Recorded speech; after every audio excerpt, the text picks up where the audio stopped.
कक्षा 9 exercise 7.3 question number 5 लिखा है ABC एक समद्विबाहु त्रिभुज है जिसमें AB बराबर AC है। AP लंब BC है। खींचकर दर्शाइए कि कोण B बराबर कोण C। देखिए कापी में क्वेश्चन नंबर 5वां ABC प्रश्न दिया ना ABC, ये भैया C से B C। ABC कैसा समद्विबाहु, इसमें प्रश्न में दिया है कि AB बराबर AC। ठीक, अब AP ये लो, AP क्या है? शीर्ष लंब है किस पर? BC, अर्थात ये कोण कितने का? 90। इधर वाला भी 90 को है ना, प्रश्न दिया है। तो आपको दर्शाना है कि ये कोण और ये कोण, अर्थात कोण B और कोण C के समान है, बराबर है। ठीक है, तो हमको लगता है कि इसका नाम AP लिख दिया जाए।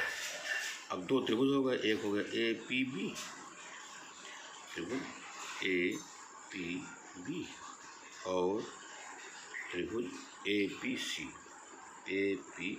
में।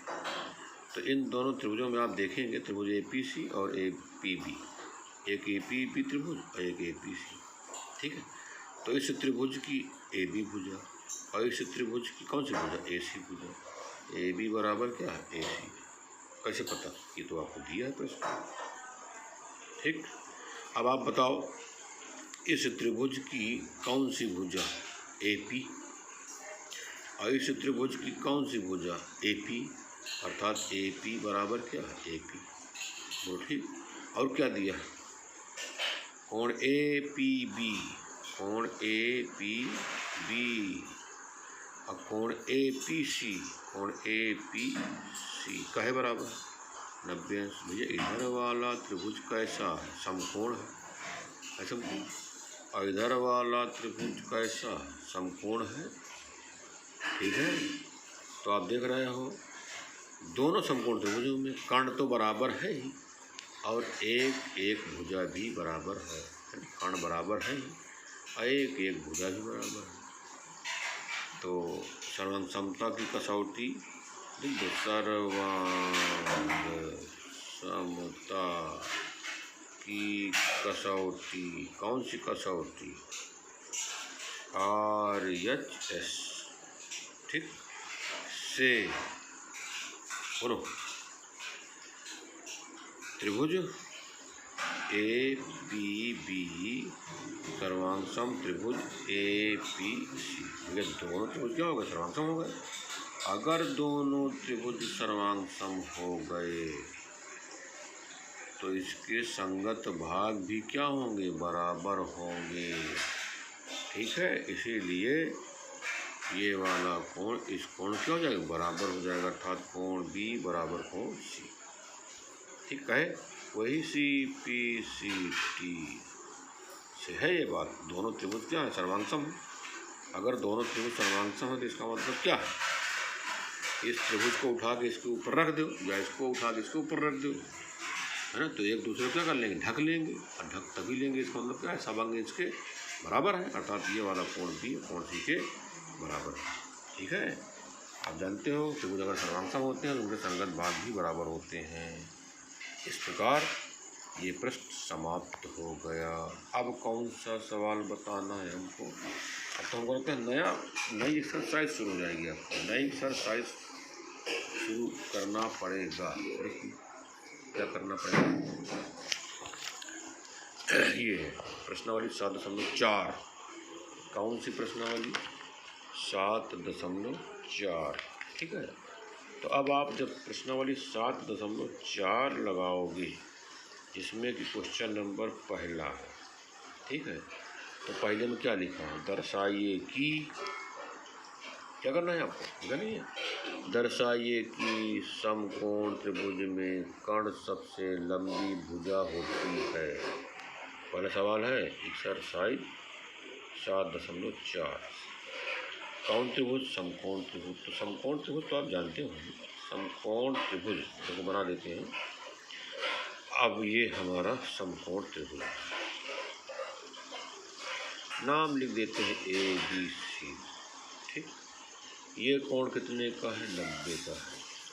अगर त्रिभुज में एक कोण 90 का हो गया तो इस त्रिभुज का क्या नाम हो गया? समकोण त्रिभुज नाम हो गया। ठीक है, तो त्रिभुज ABC में कोण B बराबर 90 अंश है ना। तो ABC लिखा है। अच्छा, ये त्रिभुज ABC में कोण B बराबर 90 अंश, अर्थात ये कोण कितने का? 90 अंश का है।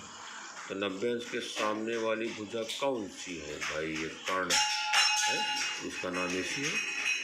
कोण B के सामने भुजा कौन सी है? AC है।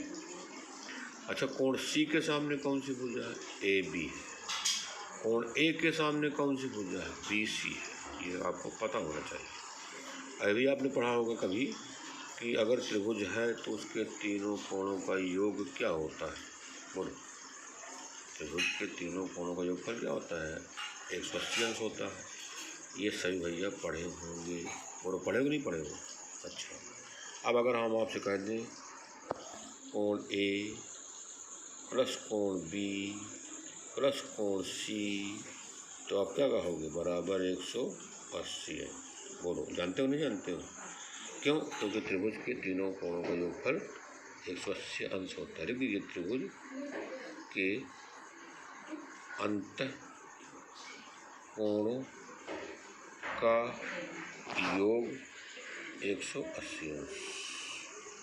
ठीक है, हिंट्स दे दिया। ऐसा होता। अब बताओ, कोण A, कोण B का मान लिख दे 90, ये 90 अंश। कोण C का मान नहीं पता, बराबर 180 अंश। अब कोण A प्लस कोण C, देखो कोण A प्लस कोण C 180 अंश धन 90। जब बराबर के दूसरी तरफ ले जाओगे तो क्या बन जाएगा? ऋण 90, है ना। चिन्ह बदल जाता है, नहीं बदल जाता? तो 180 से 90 घटाओ, कितना आ जाएगा? 90 अंश।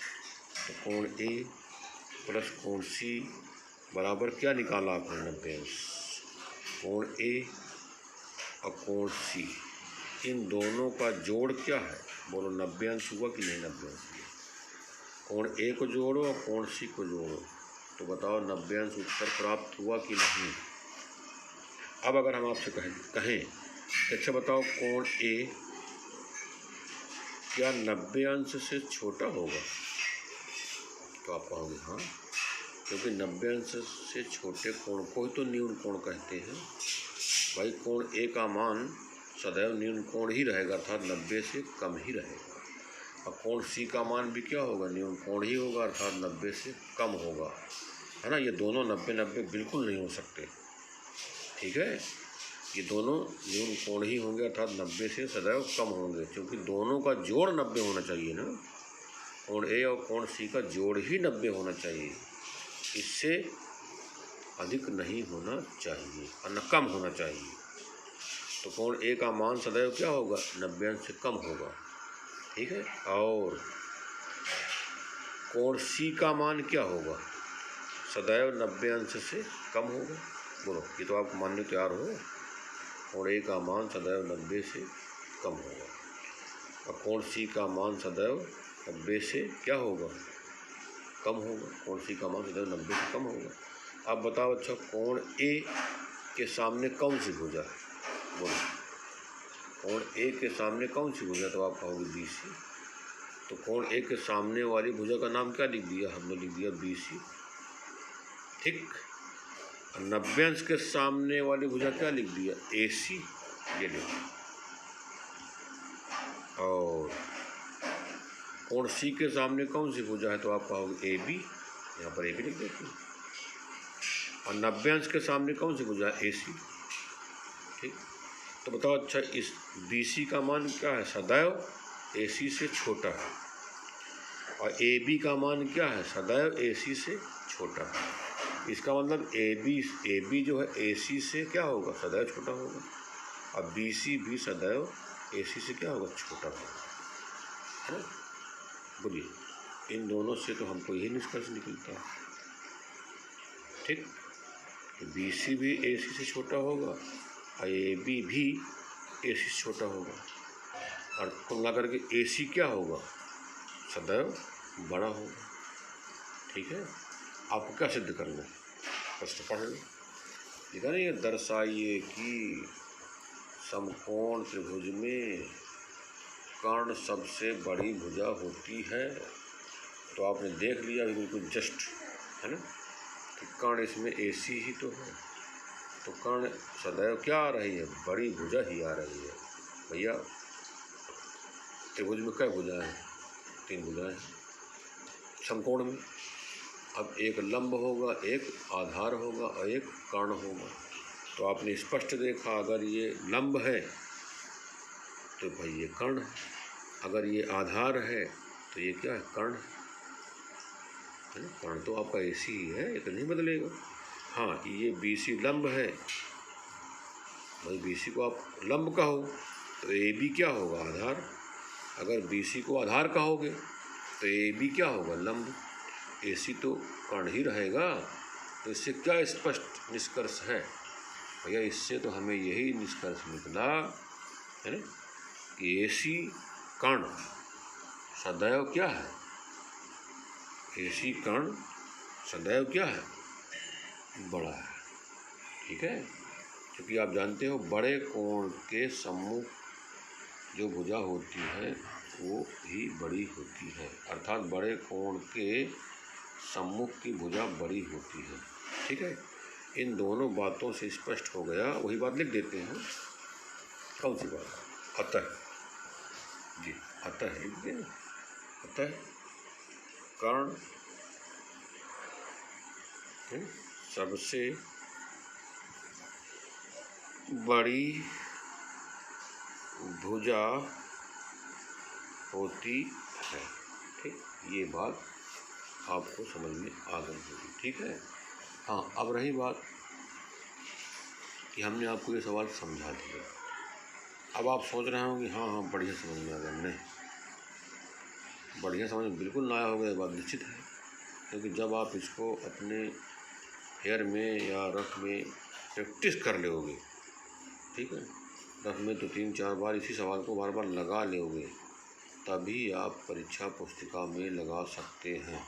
यदि आपने प्रैक्टिस नहीं किया तो परीक्षा पुस्तिका में लगा नहीं पाओगे, लिख नहीं पाओगे, बस हाँ हाँ करोगे बस केवल। क्योंकि परीक्षा पुस्तिका में प्रश्न को पढ़ करके अपने आप करना होता है, वहाँ किसी प्रकार कोई हिंट्स नहीं मिलता है ना। तो हमको कॉपी में या परीक्षा पुस्तिका में क्या लिखना है, इसीलिए तो प्रैक्टिस करनी पड़ेगी आपको। तो आप रफ में प्रैक्टिस ज़रूर से ज़रूर कर लें। ठीक है, अब अगर कोई आपको दिक्कत आ रही है तो आप हमें कॉल करें, हम आपको पुनः बताएंगे। ठीक, और क्या आप पूछना चाहते हैं ये हमें आप खुद बताएं। ठीक है, तो कुल मिलाकर के आज का कार्य समाप्त करें। ठीक, हाँ, जैसे लिखा नहीं BC छोटा है AC से, इसी को आप ये भी लिख सकते हो, अथवा क्या लिख दे, AC बड़ा है किससे, BC से, और है ना AC बड़ा है किससे, AB से। ये कहे का निशान है बड़े, तो मतलब जिधर मुँह फैला है वो बड़ा। तो भैया AC बड़ा कि नहीं बड़ा है, और AB क्या छोटा है। इसमें AC बड़ा है और BC क्या छोटा है।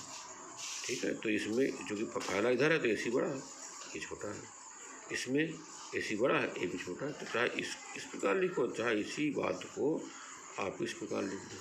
ठीक है, इसका कोई मतलब नहीं है, चाहे ये लिखो चाहे ये लिखो, अच्छा चाहे दोनों लिख दो, इसको भी लिख दो इसको भी लिख दो, अथवा करके लीजिए। ठीक है, इस प्रकार ये सवाल समाप्त हो गया। प्रश्नावली कौन शुरू हो गई आपकी, 7.4, पहला सवाल हो गया। यही आपकी अंतिम प्रश्नावली है, इसमें अभी 4 सवाल और बचे हैं। इस प्रकार ये पाठ 4 सवाल के बाद समाप्त हो जाएगा, अर्थात त्रिभुज समाप्त हो जाएगा। फिर नंबर आएगा चतुर्भुज का, इसका नंबर आएगा चतुर्भुज का। ठीक है, तो त्रिभुज समाप्त होने वाला है, अब ध्यान से पढ़िए और अपनी कॉपी पेयर में पूरा कर दीजिए, अगर नहीं पूरा है तो। ठीक, फिर शेष बताया जाएगा।